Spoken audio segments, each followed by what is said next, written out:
Olá, galerinha! Hoje nós vamos fazer exercícios de relatividade.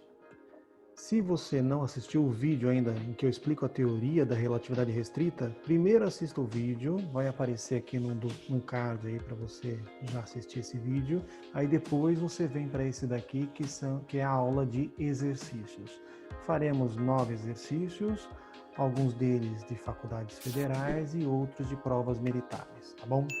Então, tem os formulários à mão, se prepare de forma adequada e a gente vai fazer esse exercício juntos aí, tá bom? Então vamos lá para as questões, galera. Vamos que vamos.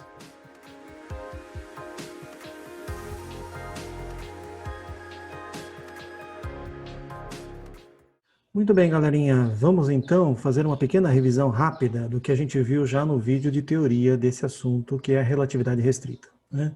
Então nós temos aqui a dilatação do tempo. Esse ΔTB, lembra que lá no vídeo de teoria nós vimos que a Beatriz, que é aquela que ficou em repouso, então do referencial em repouso aqui na Terra, é igual ao gama, que é o fator de correção, vezes o ΔTA. O ΔTA é da Ângela, aquela que estava no referencial da nave, no referencial em movimento. Então, ΔT do referencial em repouso é igual ao gama, que é a transformada de Lorentz, está aqui embaixo, está aqui do lado, né, multiplicado pelo tempo daquela que ficou na nave no referencial em movimento, né?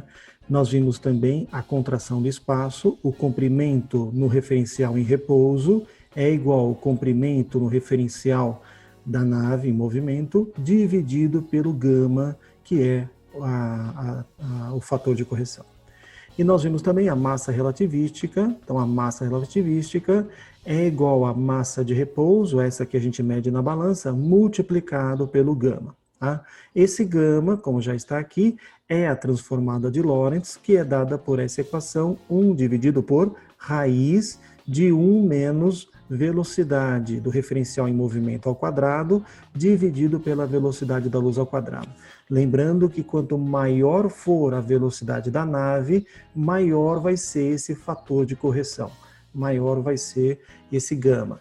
Lembrando também que para baixas velocidades, esta velocidade sendo muito menor que a velocidade da luz, esse gama vai se aproximando do valor 1.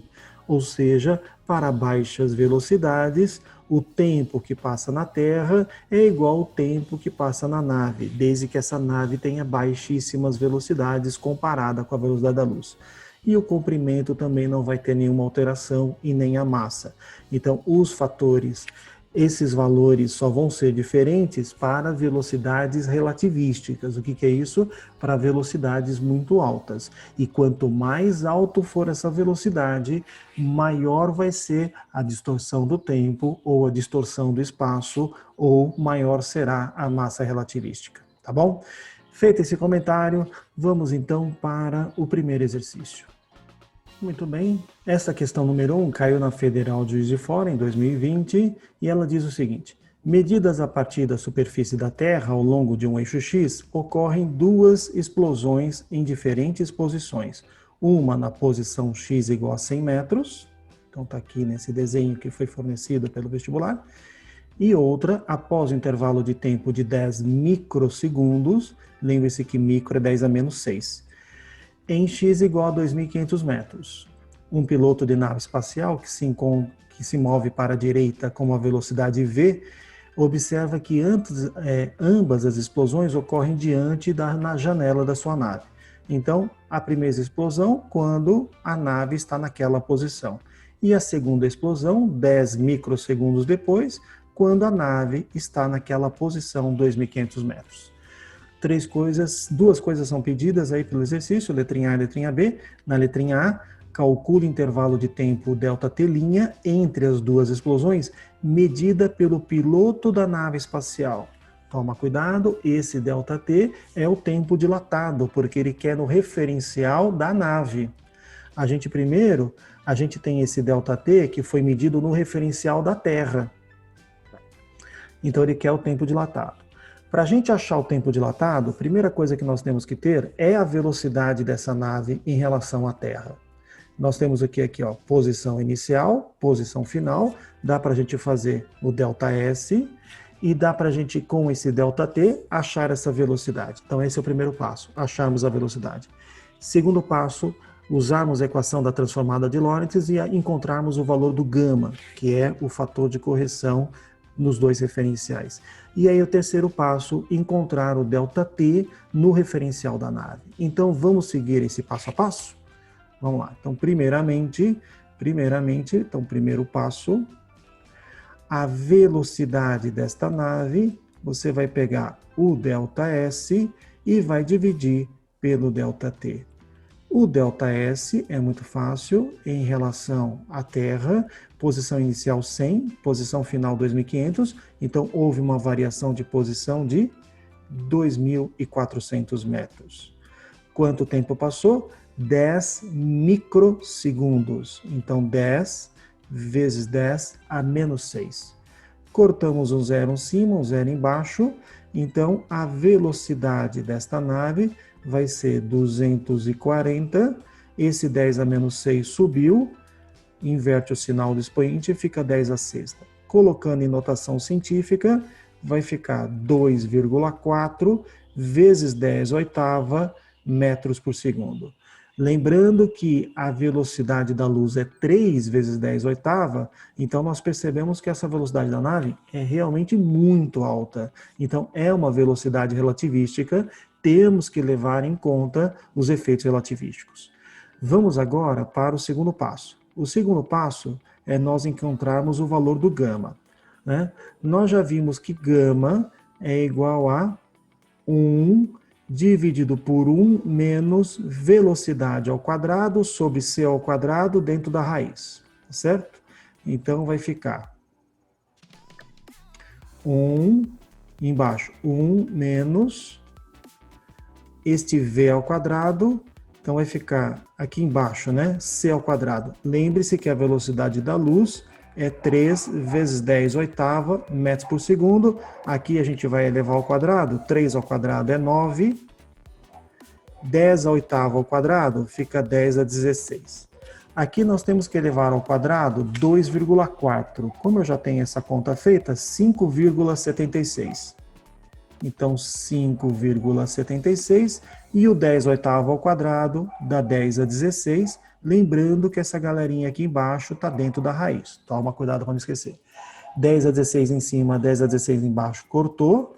Então o valor desse gama vai ser 1, e aqui embaixo ficou 1 menos 5,76 dividido por 9, né? Já fiz essa conta, dá 0,64. 0,64, tudo isso aqui dentro da raiz, então vai ficar 1 dividido por raiz de 0,36. Portanto, o valor do gama é 1 sobre 0,6. Guardemos esse número, 1 sobre 0,6. Por uma questão de espaço, eu vou apagar o que está aqui do lado para a gente poder continuar o cálculo dessa letra A, tá bom? Muito bem, continuando então, aqui está o terceiro passo para matar a letra A, que ele quer o tempo no referencial da nave, portanto o tempo dilatado, aqui está. Tempo de quem ficou em repouso, ou seja, tempo medido na Terra, é igual ao gama vezes o tempo do referencial em movimento, ou seja, o tempo medido na nave. Tá? Então vamos lá. O tempo na Terra foi dado no enunciado que passou 10 microsegundos. Então eu vou colocar aqui 10 micro. Podemos deixar assim. Lembre-se que esse micro vale 10 a menos 6. O gama, nós já calculamos, vale 1 sobre 0,6. 1 sobre 0,6. Vezes o tempo que passou na nave. Quero te lembrar, como nós vimos na teoria, que passa menos tempo para quem ficou na nave comparado com quem ficou na Terra. Se para quem ficou na Terra passou 10 microsegundos, com certeza quem está na nave passou menos tempo do que isso. Tem que ter o conceito claro na sua cabeça para você analisar o resultado e você perceber que o resultado está coerente com aquilo que a gente sabe da teoria, tá bom? Esse 0,6 está dividindo, passa multiplicando, Então, o ΔT da nave vai ser 0,6 vezes 10 microsegundos. Finalizando essa conta, nós temos que o ΔT da nave vai ser 0,6 vezes 10, 6 microsegundos. Portanto, para quem estava na Terra, passou 10 microsegundos, para quem está na nave, passou 6 microsegundos, coerente com o que nós vimos na teoria, de que para quem está na nave, passa menos tempo comparado com quem ficou na Terra. Muito bem. Já na letra B, ele pergunta o seguinte: se do ponto de vista do piloto da nave é a Terra que se move para a esquerda, então veja agora. Então, o referencial em repouso é o referencial da nave. E o referencial em movimento é a Terra. Do ponto de vista dele, é a Terra que está em movimento. Qual é a distância ao longo da superfície da Terra medida pelo piloto entre as posições das duas explosões? Então, ele vai querer saber qual é a distância observada pelo piloto. Então, como é a Terra que está em movimento, ele não vai perceber esse movimento de 2.400 metros. Ele vai perceber uma distância menor. Vamos fazer as continhas? Para isso, eu vou apagar essas contas da letra A. Muito bem. Na letra B, então, nós temos o comprimento no referencial em repouso é igual o comprimento no referencial em movimento dividido pelo gama, que nós já sabemos, nós já calculamos esse gama no item anterior, que é 1 sobre 0,6. Não precisa calcular de novo e também não vai fazer essa divisão, porque não vai dar exato, né? Então deixa esse valor dessa maneira. O comprimento em repouso nesse momento é no referencial da nave, porque o observador, em relação ao referencial dele, ele está parado no referencial dele. Quem está se movimentando é a Terra. Então, o comprimento em repouso é o comprimento observado, visto pela nave, no referencial da nave. O comprimento que está em movimento é, nesse caso, no referencial do observador da nave, é a Terra que está em movimento. E esse comprimento é 2.400 metros. Então, de 100 até 2.500, 2.400 metros. Dividido pelo gama, né? Então, aqui a equaçãozinha de contração do espaço. E o gama é 1 sobre 0,6. 1 sobre 0,6. Divisão de divisão, mantém o de cima e multiplica pelo de baixo invertido. Então, o comprimento da Terra, desse pedaço da Terra, medido no referencial da nave, vai ficar menor. 2.400 vezes 0,6, eu já fiz a conta, 1.440 metros. Então, como a gente já esperava, para um observador olhando algo em movimento, esse algo em movimento, se é velocidade relativística, fica com tamanho menor, é a contração do espaço. Então, para o astronauta, no referencial dele, ele vai ver a Terra com tamanho menor. Obviamente, para quem estiver na Terra olhando a nave, então no referencial do observador da Terra, ele está parado naquele referencial. Ele vai olhar a nave e a nave vai estar para ele contraída. Mas a pergunta aqui era para o observador na nave. Então ele vai olhar a Terra contraída. Ok? Então vamos lá. Muito bem, aqui na questão número 2, Federal do Rio Grande do Sul, em 2019, na coluna da esquerda estão listados eventos ou situações físicas, na da direita, grandes áreas de teorias físicas. Ele quer que você relacione uma coisa com a outra. Então vamos lá. Descrição, então vamos anotar aqui. Primeira informação, descrição de sistemas que envolvam objetos que se movam com velocidades próximas à velocidade da luz, é a relatividade que faz esse estudo. Então, o número 1 se relaciona com a letra C, joga fora a letra C do exercício, a letra B joga fora a letra A, se relacionando 1 com C, letra D de dado e letra de elefante. A segunda área do conhecimento, descrição dos fenômenos que ocorrem em dimensões muito pequenas, como as de um átomo, aí é a física quântica, então aqui na letra B. Pronto, já jogamos fora a letrinha D de dado, só pode ser a letra E de elefante, Então, nós temos aqui unificação da eletricidade e magnetismo, conforme a realizada por Maxwell, aí é no século XIX, é a física clássica. A física quântica é a física relativística e a física moderna a partir do século XX. Tudo o resto aí é do século XIX para trás. Muito bem, então aqui a terceira afirmativa se ligando com a letrinha A. Alternativa correta, letrinha E de elefante. Muito bem. Vamos agora para o exercício número 3, caiu na UPF em 2019. A teoria da relatividade restrita, abreviada aqui TRR, teoria da relatividade restrita, também conhecida como teoria da relatividade especial, foi proposta por Albert Einstein em 1905. Sobre essa teoria, Eckert afirma que essa teoria afirma que as leis da física são idênticas em relação a qualquer sistema referencial inercial. Sim, isso mesmo. Para qualquer sistema referencial inercial. O Sérgio, o que é um sistema referencial inercial? É um referencial não acelerado. Então, para referenciais não acelerados, esse é o primeiro postulado da teoria da relatividade restrita, de que as leis da física valem igualmente para todos os referenciais inerciais. Deixa eu só ver por que as outras estão erradas. A teoria da relatividade restrita afirma que a velocidade da luz no vácuo é a mesma, independente do tipo de sistema de referência em que ela é medida. Não, ela afirma que a velocidade é a mesma para qualquer observador em referenciais inerciais. Ok? Letra C. A teoria da relatividade só é válida, então aqui está escrito errado, é válida em todos os tipos de sistema de referência? Não, somente para os referenciais inerciais. Letra D. Para a teoria da relatividade restrita, não é possível a contração do espaço? Falso. É possível a contração do espaço.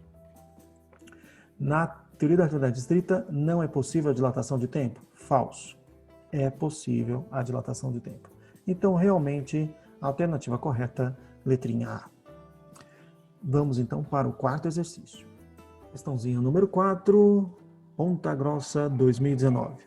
Então, veja que as questões de relatividade caem em cursos, faculdades federais, estaduais, né?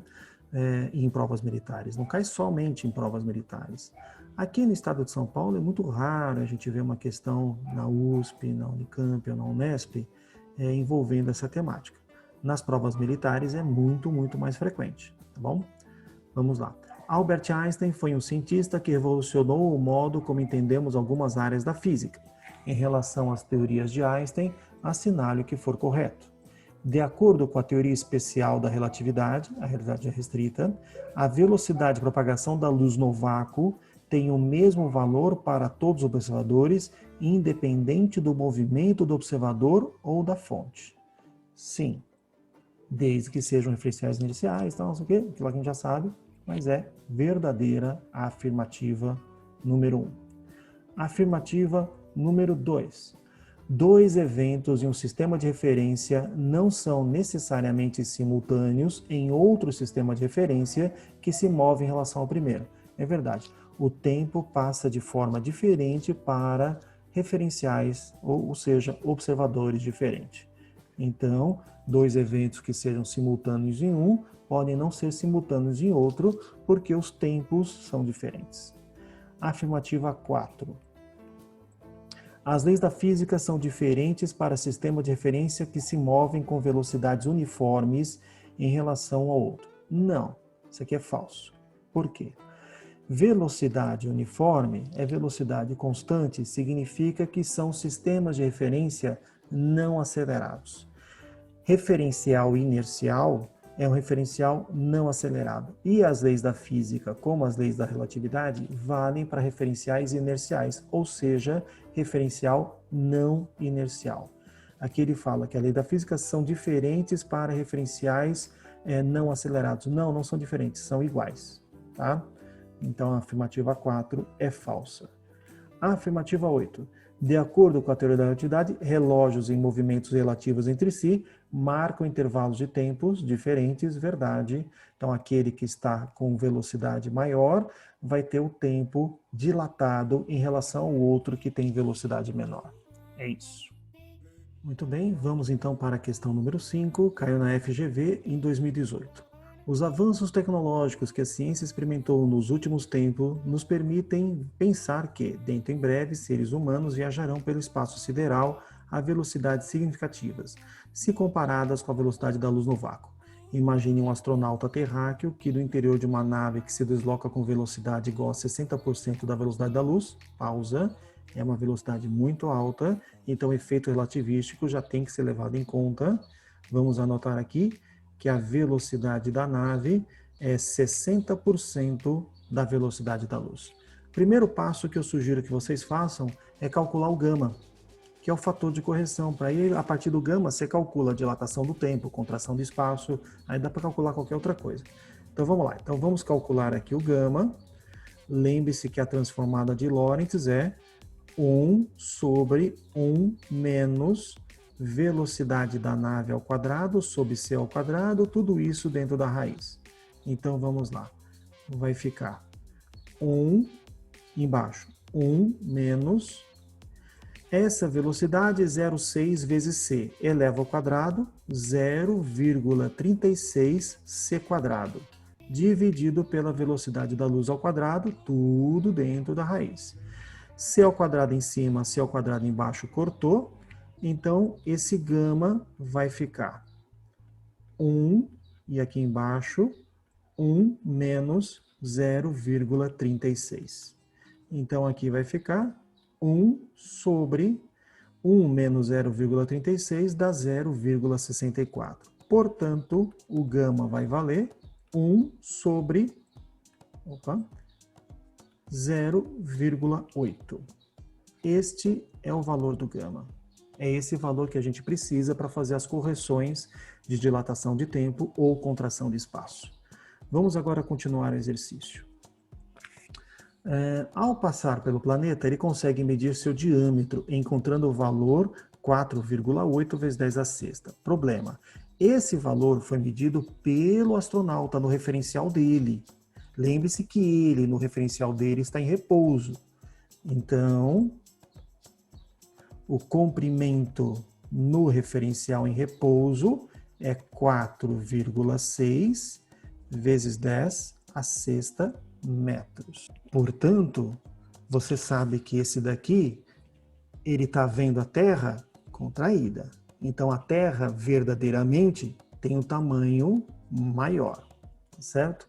Então, ele quer saber justamente qual é o tamanho, a Terra não, esse planeta, né? Não é a Terra. Então, ele está medindo o planeta no referencial dele.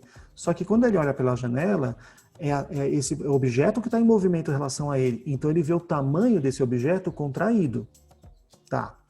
Então, se ele vê esse tamanho contraído, significa que se ele pousar nesse planeta e ele for medir esse planeta em repouso, no referencial do planeta, ele vai pegar um tamanho maior, que é o que ele quer, né? Então, quanto vale o L0? Tá? Se a nave parasse naquelas proximidades, o diâmetro do planeta fosse medido novamente, o valor encontrado em 10 a sexta seria, com certeza, maior do que esse valor, 4,8 vezes 10 a sexta. Então, eu jogaria fora de cara a letra A, essa letra aqui, ou é a letra C, a letra D ou a letra E. Então, esse entendimento é importante para que, na hora que você faça cálculo, o resultado encontrado tem que ser coerente com aquilo que você entende da teoria, tá bom? Então, vamos lá. Então ficou aqui, ó.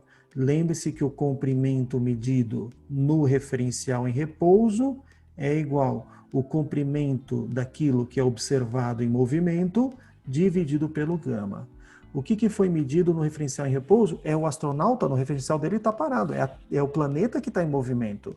Então ele está medindo aqui, ó, 4,8 vezes 10 a sexta.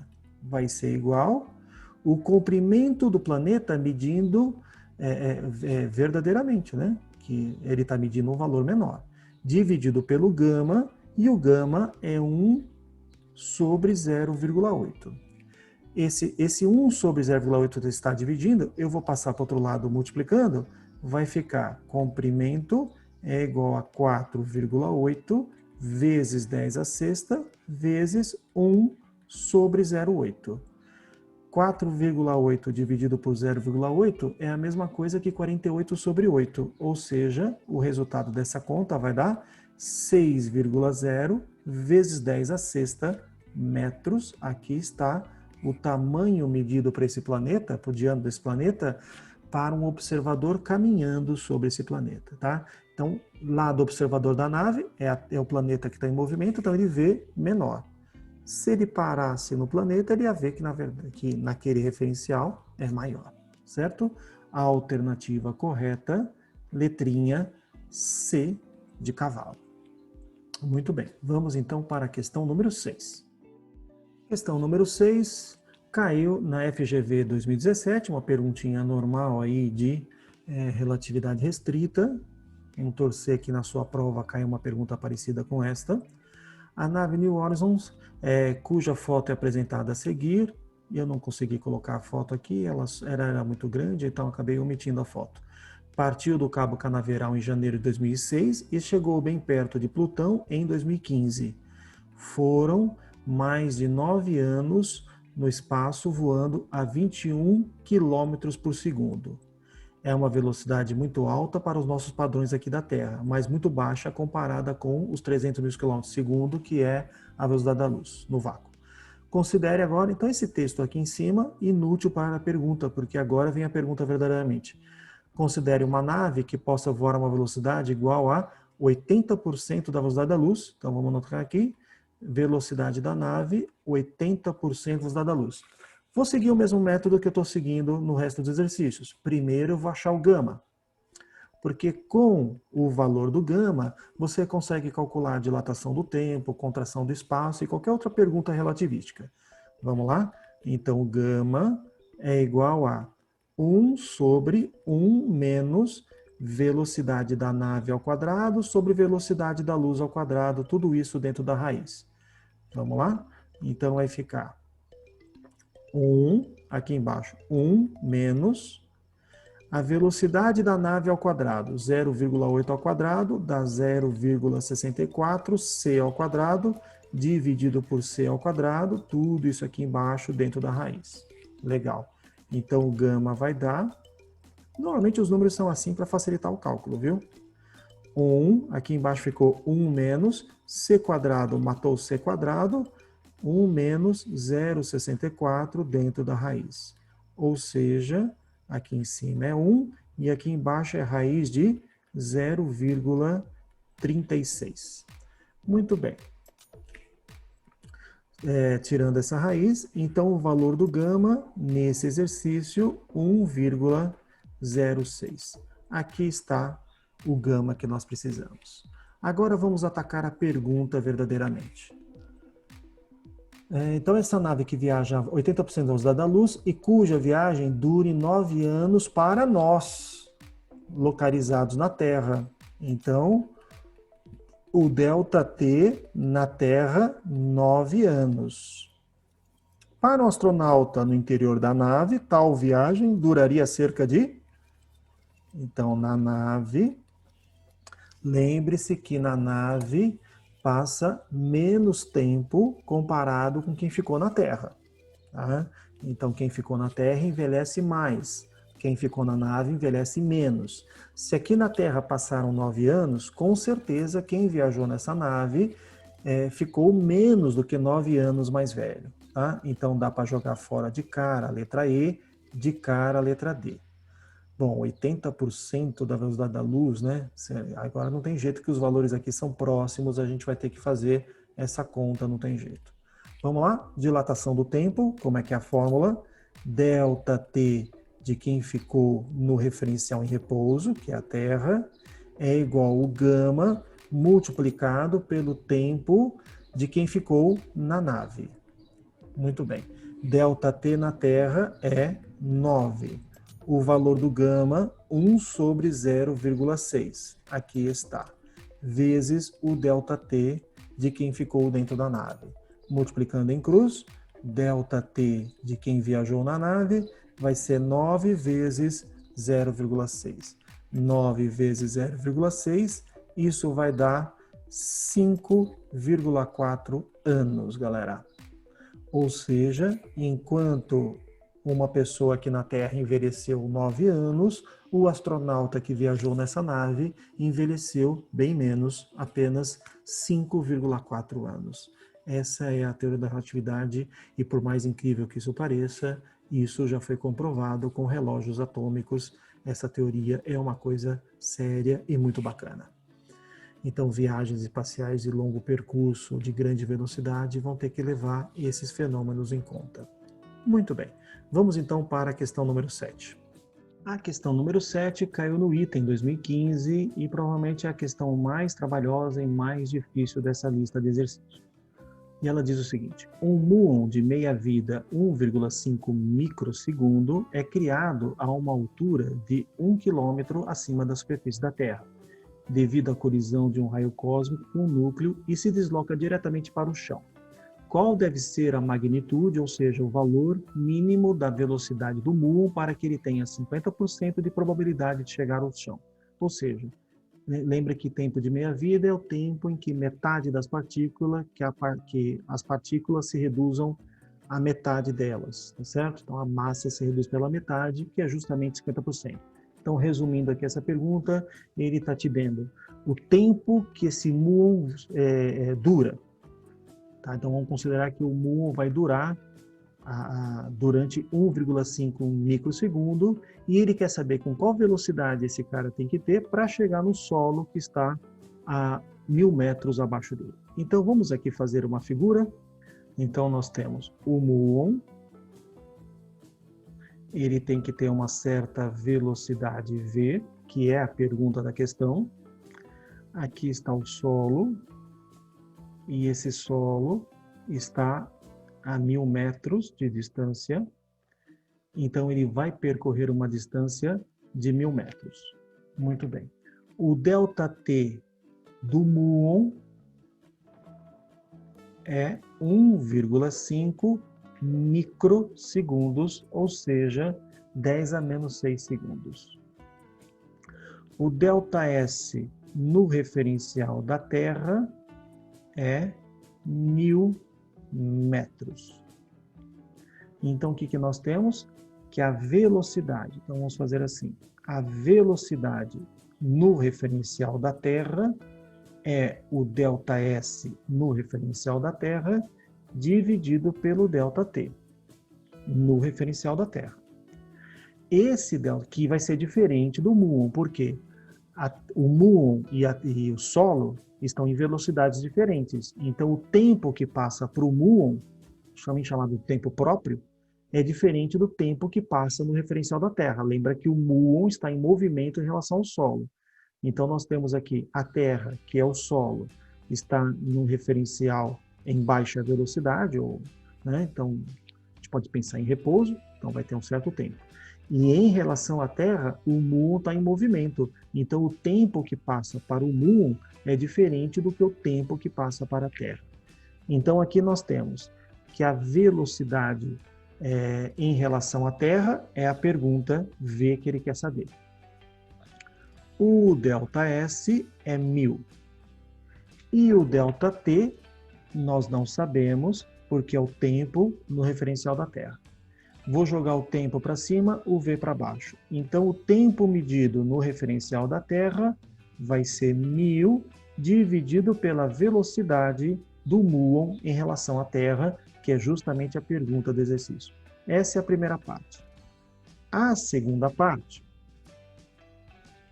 é que os tempos são diferentes. Então, há a dilatação do tempo. O tempo medido na Terra é igual o gama vezes o tempo do muon. Então, o tempo da Terra, nós sabemos aqui que é 1.000 sobre V. Então, o tempo da Terra, você acabou de fazer comigo, 1.000 sobre V. É igual ao gama, que multiplica o tempo do muon, que ele deu, 1,5 vezes 10 a menos 6. 1,5 vezes 10 a menos 6, aqui está. Então, o que nós vamos fazer?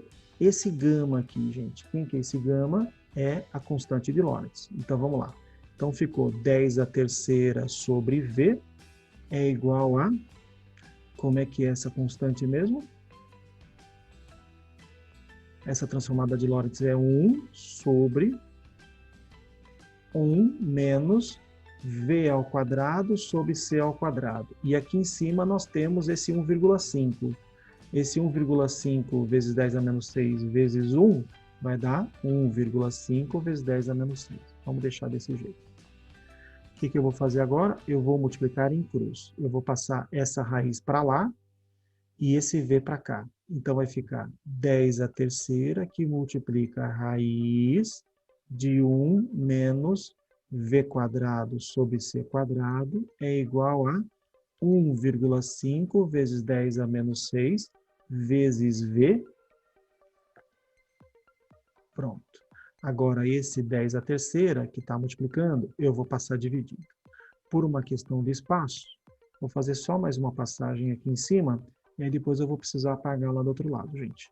Então, vai ficar aqui, ó. Raiz de 1 menos V ao quadrado sobre C ao quadrado é igual a 1,5 vezes 10 a menos 6 vezes V, dividido por 10 a terceira.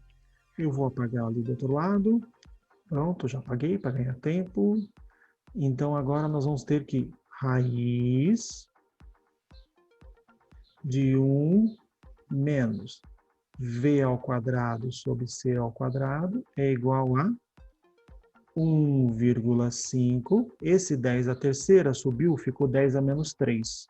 10 a menos 3 com 10 a menos 6, ficou 10 a menos 9 vezes V. O que eu vou fazer agora? Eu vou elevar ao quadrado desse lado. Vamos elevar ao quadrado desse lado. Ao elevarmos ao quadrado, matamos a raiz. Então, ficou 1 menos V quadrado sobre C quadrado. Lembre que é o V que nós queremos. É igual a 1,5 elevado ao quadrado vai dar 2,25. 10 a menos 9 ao quadrado dá 10 a menos 18, vezes V ao quadrado. Muito bem. Agora, o que nós vamos fazer? Nós vamos pegar esse menos V quadrado sobre C quadrado e vou passar para o outro lado. Então, ficou 1, que é igual a V quadrado sobre C quadrado, mais 2,25 vezes 10 a menos 18 V quadrado. Certo? Agora é álgebra, gente. Aqui vai dar um trabalhozinho matemático considerável. Tira o mínimo, divide pelo de baixo, multiplica pelo de cima, e a gente vai fazer toda essa contaiada aí, tá bom? Eu vou apagar de novo essa parte aqui, ó, para eu poder aproveitar esse espaço aqui, tá? Muito bem, continuando. Então, ficou 1, que é igual... Tira o mínimo, C quadrado, divide pelo de baixo, multiplica pelo de cima, mais 2,25 vezes 10 a menos 18, V quadrado vezes C quadrado. Esse C quadrado está dividindo, eu passo multiplicando, então ficou C quadrado, que é igual a V quadrado, que multiplica 1 mais 2,25 vezes 10 a menos 18, que multiplica o C ao quadrado. C é 3 vezes 10 oitava, vou anotar aqui, C é 3 vezes 10 oitava, portanto, C quadrado vai dar 9 vezes 10 a 16. Então, ficou aqui 9 vezes 10 a 16. Então, esse C quadrado aqui é 9 vezes 10 a 16, é igual a V quadrado, que multiplica 1 mais, vamos fazer esse produto, 2,25 vezes 9, vamos ver se eu tenho aqui, vai dar 20,25. 20,25 vezes 10 elevado a 10 a menos 18 com 10 a 16, dá 10 a menos 2. Vamos fazer essa vírgula andar para a esquerda duas casas, então esse número aqui vai ficar 0,2025. Então vai ficar 9 vezes 10 a 16, que é igual a V quadrado, que é a pergunta, 1 mais, essa vírgula andou para a esquerda duas casas, 0,2025. Pronto. Estou apagando aquela parte de cima. Continuando aqui em cima, então. Então vai ficar 9 vezes 10 a 16 é igual a v ao quadrado, que é a pergunta, que multiplica 1, somando os dois números, 1,20. Então, v quadrado é igual a 9 vezes 10 a 16 dividido por 1,20. Esse 9 dividido por 1,20, galera, dá 7,48 vezes 10 a 16. Então, temos que tirar essa raiz. Raiz de 7,48 dá aproximadamente 2,74. E raiz de 10 a 16 dá 10 a oitava metros por segundo. Então, aqui nós temos a resposta desse exercício. Portanto, a alternativa correta, letrinha E, de helicóptero. Muito bem. Então, essa é a velocidade que o muon tem que ter para ele ser detectado 1.000 metros abaixo de onde ele foi criado. Ok? Questãozinha trabalhosa, um pouco mais difícil, tem que ir com cuidado, fazendo as continhas com cuidado, tá bom?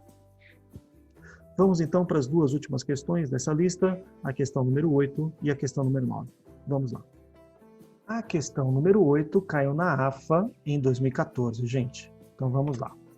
Uma garota de nome Julieta se encontra em uma nave espacial brincando em um balanço que oscila com período constante T0 medido no interior da nave. Então, o ΔT medido no referencial da nave é T0. Muito bem. Como mostra a figura abaixo. Aqui está a figura que veio nessa questão do vestibular. Essa daqui é a nave da Julieta. Então, na nave está a Julieta. Passa paralelamente com velocidade 50% da velocidade da luz. Sabemos que essa informação é importante, eu vou anotar aqui. Então, a velocidade da nave, 50% da velocidade da luz. Sabemos que a primeira coisa que nós fazemos, pelo menos é o que eu sugiro que vocês façam, é achar o gama, porque a partir desse gama dá para achar a dilatação do tempo, a contração do espaço, qualquer outra pergunta que ele possa fazer em relação à relatividade restrita. Então, vamos lá. Gama, depois a gente continua a leitura do exercício. É igual a 1 menos v quadrado sobre c quadrado, tudo isso dentro da raiz. Então vai ficar 1 menos, aqui embaixo é c quadrado, aqui em cima. Se o v é 0,5c, ao elevar ao quadrado, vai ficar 0,25c quadrado. Tudo isso dentro da raiz. Muito bem. Então, o gama vai dar 1 sobre c quadrado em cima, c quadrado embaixo, morreu. Raiz de 1 menos 0,25, 0,75. Ah, Sérgio, como é que eu vou tirar a raiz disso? Bom, aí você olha nas alternativas, né? Tem que ter um pouco de esperteza aqui e perceber que nas alternativas aparece raiz de 3, aparece 2, aparece 3. Isso é tudo coisa do gama. Como é que você pode fazer? Vai fazer assim, ó. 1 sobre, você sabe que 0,75 é 75 sobre 100. Muito bem. Então, vou continuar o gama aqui em cima. Então, vai ficar 1 sobre 75 é 3 vezes 25. 3 vezes 25 sobre 100 dentro da raiz. Então, vamos lá. Raiz de 1 é 1. Raiz de 3 não tem. Eu vou deixar aqui quietinho. Raiz de 25 é 5. Sobre raiz de 100 é 10. Divisão de divisão. Copia o de cima. E multiplica pelo de baixo invertido. Então, ficou desse jeitão aqui. Simplificando, 10 sobre 5 é 2. Finalizando o cálculo do gama, que é o que normalmente dá mais trabalho, viu, galera? Ficou 2 sobre raiz de 3, racionalizando. Então, olha o valor do gama aqui, 2 raiz de 3 sobre 3. Por isso que aparece aqui raiz de 3, tem o 2, tem o 3 aqui nas alternativas. Então, gama nós encontramos. Agora a gente vai continuar a leitura do exercício. Mas aí eu preciso apagar esse cálculo aqui para a gente poder continuar a conta aqui, tá bom? Muito bem, continuando. Então, para a velocidade da luz, da velocidade da nave, 50% da luz, temos que o gama da transformada de Lorentz vale 2 raiz de 3 sobre 3. Muito bem. E essa nave passa por uma plataforma espacial em relação à qual o astronauta Romeu se encontra parado. Então, o Romeu está no referencial em repouso e a nave está passando em relação a ele. Está em movimento em relação a ele. Durante essa passagem, Romeu mede o período de oscilação do balanço como sendo T. Então, o ΔT é na plataforma onde está o Romeu. Ele mede como sendo T. E o comprimento da nave na direção do movimento como sendo L. Então, o ΔL medido no referencial da plataforma, ou seja, pelo Romeu, ele fala que vale L. Então, o Romeu, que está na plataforma, mede o período como sendo T e o comprimento da nave como sendo L. Nessas condições, o período T medido por Romeu é o que ele quer saber. O ΔT de quem ele quer o ΔT medido pelo Romeu, que está em repouso. É igual o gama vezes o ΔT medido por quem está em movimento na nave, que é a Julieta. Esse ΔT medido pelo Romeu é T. É igual ao gama. Quanto vale o gama mesmo? 2 raiz de 3 sobre 3. Vezes o tempo medido pela Julieta no referencial dela, que é T0. Pronto. Aqui está o período medido pelo Romeu, 2 raiz de 3 sobre 3 vezes T0, 2 raiz de 3 sobre 3 vezes T0. Isso está tanto na letra A quanto na letra B. Muito bem. Então, o comprimento da nave medido pelo Romeu vale L. Ele quer saber quanto vale o comprimento da nave medido pela Julieta. Então, a contração do espaço nós temos que aquilo que o Romeu mediu é aquilo que a Julieta vai medir dividido pelo gama. O que o Romeu mediu é L. O gama está dividindo, passa multiplicando. Isso vai ser o comprimento da nave no referencial da Julieta. Vai ser L multiplicado pelo gama, que é 2 raiz de 3 sobre 3. Então, aqui nós temos a resposta desse exercício. Então, vai ficar L vezes 2 raiz de 3 sobre 3, L vezes 2 raiz de 3 sobre 3. Portanto, a alternativa correta, letrinha A de amor. Então, o exercício tem que ser feito com cuidado e observando em qual referencial que ele deu a informação e em qual referencial que ele está perguntando a informação. Mas o processo é o mesmo. Olha a velocidade da nave, calcula o gama, achou o gama, dilatação do tempo, usa a formulinha de dilatação do tempo, e contração do espaço, usa a formulinha da contração do espaço. Cuidado na hora de substituir, para você não substituir o valor de uma coisa, de um referencial, no outro referencial. Tome os devidos cuidados e tudo vai sair certinho aí. Vamos então para a última questão, a questão número 9. Muito bem, gente. Essa questão número 9, ela caiu na Unicamp em 2010 e ela não fala exatamente de relatividade restrita, ela fala de relatividade geral, que não cai nos vestibulares. Por isso, caiu na Unicamp, ele tem que ensinar toda a parte das fórmulas para que você use, porque não é uma teoria que faz parte do conteúdo que cai no vestibular, então ele ensina isso na própria questão. Então vamos lá. O GPS consiste em um conjunto de satélites que orbitam a Terra, cada um deles carregando a bordo um relógio atômico. A teoria da relatividade geral prevê que, por conta da gravidade, os relógios atômicos do GPS adiantam com relação a relógios similares da Terra. Então, o tempo passa diferente porque esses satélites estão em alta velocidade comparado com a Terra. Enquanto na Terra transcorre um certo tempo de um dia, tá? Então, eu vou chamar isso daqui assim, ó, de ΔT na Terra de um dia, e ele te dá que é 86.400 segundos. Continuando, no satélite o tempo transcorrido é diferente. Vai ser T satélite é o tempo da Terra mais um certo ΔT, maior que um dia. E a diferença do tempo tem que ser corrigida. A diferença de tempo causada pela gravidade é dada por... Aqui ele ensina a fórmula. Então, vamos colocar essa fórmula. ΔT sobre o ΔT que passou na Terra vai ser igual a ΔU, onde esse ΔU é a diferença de energia potencial gravitacional de uma massa m entre a altitude considerada e a superfície da Terra.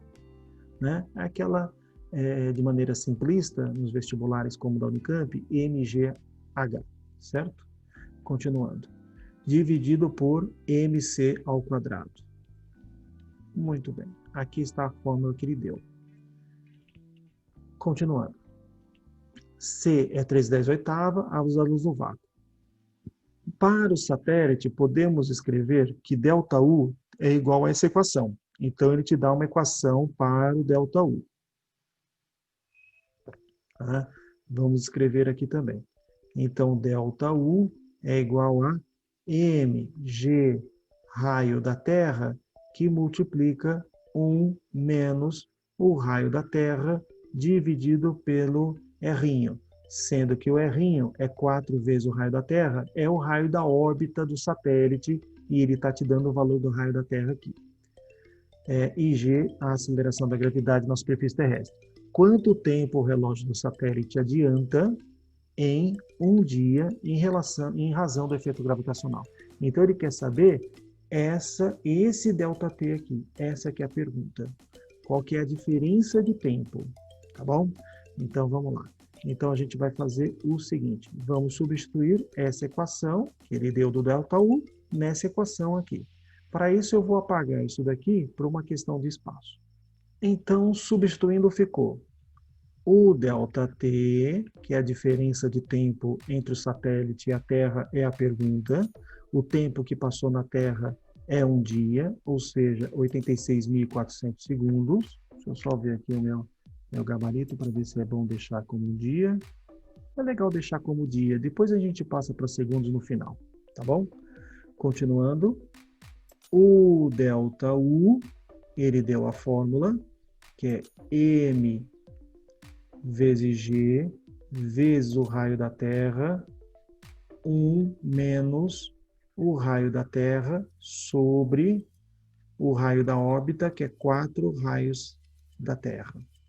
Cortamos aqui, então ficou 1 menos 1/4, dividido por mc². A massa cortou aqui, então esse ΔT, lembra que esse 1 está em dias, então o resultado dessa conta vai ser em dias. Muito bem. Essa gravidade é 10. Esse raio da Terra, ele deu como 6,4 vezes 10 a sexta, que multiplica esse parênteses. Esse parênteses é 1 inteiro menos 1/4. 1 inteiro menos 1/4 dá 3/4. Continuando essa conta aqui, vamos ter o seguinte. Não podemos esquecer desse c ao quadrado. Eu quase esqueci do c ao quadrado. Aqui está.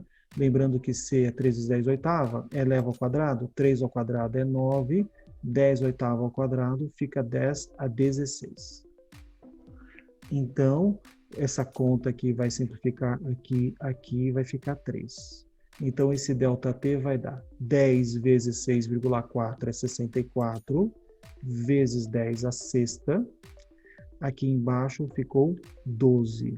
3 vezes 4, 12. E o 10 a 16 subiu, ficou 10 a menos 16. Então, temos que fazer essa conta, 64 sobre 12, simplificando, vai ficar 16 sobre 3. Então, esse ΔT deu 16 sobre 3, vezes 10 a menos 10. Só que isso de dia. Vamos transformar o tempo de um dia em segundos para a gente achar uma resposta mais interessante aqui para a gente poder comparar. Então, ficou 16 sobre 3, vezes 10 a menos 10, e sabemos que cada dia, ele deu aqui, é 86.400 segundos. Isso vai dar 460.800 vezes 10 a menos 10. Fazendo essa vírgula andar para a esquerda 1, 2, 3, 4, 5 casas, então o ΔT vai ser aproximadamente 4,6 vezes 10 a menos 5 segundos. Essa é a diferença de tempo a cada dia. Com o passar dos meses, esse tempo vai se somando a cada dia, essa diferença de tempo. Então, depois de alguns meses, de alguns anos, você vai ter o relógio do GPS totalmente fora da sincronia com os relógios da Terra. Isso vai fazer com que o GPS perca a função, porque ele vai perder a precisão da posição dele. Então, de tempos em tempos, os relógios do GPS têm que ser corrigidos em relação aos nossos relógios aqui da Terra. Então, olha que interessante. Apesar do efeito relativístico ser só para velocidades muito altas, como nesse caso do GPS nós queremos uma precisão muito grande, da ordem de metro aqui na superfície, então precisamos de uma correção aí de tempos em tempos aí para manter esse nível de precisão do GPS. Muito bacana aí, relatividade já influenciando nos nossos usos tecnológicos diários aí. Na letra B, ele afirma o seguinte: relógios atômicos em fase de desenvolvimento serão capazes de medir um tempo com precisão maior que uma parte em 10 a 16, ou seja, terão um erro menor que 10 a menos 16. Então, aquela diferença de tempo, o erro, né, que é o ΔT, vai ser 10 a menos 16. Já vamos anotar aqui. Então, o ΔT, 10 a menos 16 segundos a cada segundo. Então, quando passar aqui na Terra, o tempo de um segundo, esse vai ser o ΔT de erro do relógio do GPS em relação ao nosso. Qual é a altura H que produziria uma diferença de tempo dessa ordem aqui a cada segundo, quando aqui na Terra passa um segundo? Então ele quer saber qual vai ser a altura H que vai provocar essa diferença de tempo aí no GPS. Essa altura é a menor diferença entre a altitude que poderia ser percebida comparando medidas de tempos desse relógio. Use, nesse caso, a energia potencial gravitacional de um corpo na vizinhança da superfície terrestre. Aqui está, energia potencial gravitacional, é o famoso MGH. Então, a gente vai atacar essa fórmula que ele deu logo de cara, né? Então, vamos lá. O ΔT sobre o ΔT na Terra vai ser igual. Aqui embaixo, essa equação que ele deu aqui no enunciado. Embaixo, mc ao quadrado, mas aqui em cima é o ΔU. E esse ΔU é a diferença de energia potencial gravitacional, e ele quer que essa diferença seja aquela que a gente mede próximo da superfície terrestre, ou seja, mGH. Vamos cortar essa massa com essa massa. Então, esse ΔT é 10 a menos 16. O ΔT na Terra é 1. Essa gravidade vale 10. O H é a pergunta da questão. E o C é 3 vezes 10 oitava, eleva ao quadrado. 3 ao quadrado é 9. 10 oitava ao quadrado dá 10 a 16. Muito bem, multiplicando em cruz, nós vamos ter que 10 vezes H é igual a 9 vezes 10 a 16, vezes 10 a menos 16. Cortou, cortou. Então, H vai ser igual a 9 sobre 10. Portanto, a resposta desse exercício, 0,9 metros. Então, entre o solo e uma altura de 0,9 metros, os relógios já perdem a sincronia em 10 a menos 16 do segundo a cada segundo que passa, mas essa diferença de tempo é realmente muito pequena. Isso acontece para a Terra porque a Terra tem uma gravidade muito baixa, mas se fosse perto do buraco negro, então o efeito já seria muito mais intenso. Tá certo? Muito bem. E assim encerramos a 9ª e última questão dessa lista. Muito bem, galerinha. Então, esses foram os exercícios de relatividade que caíram recentemente aí nos vestibulares e provas militares que eu trouxe aí para vocês, que a gente fez passo a passo cada um deles. Você pôde ver que algumas questões são mais difíceis, outras são meramente conceituais e que, sabendo apenas os conceitos básicos da relatividade restrita, já é suficiente para você matar as questões. Outros não, você tem que fazer as continhas, tem que saber as fórmulas, tem que ter um entendimento do fenômeno para não confundir quando o tempo dilata, quando o espaço contrai, para a gente não ficar perdido nessas informações, tá bom?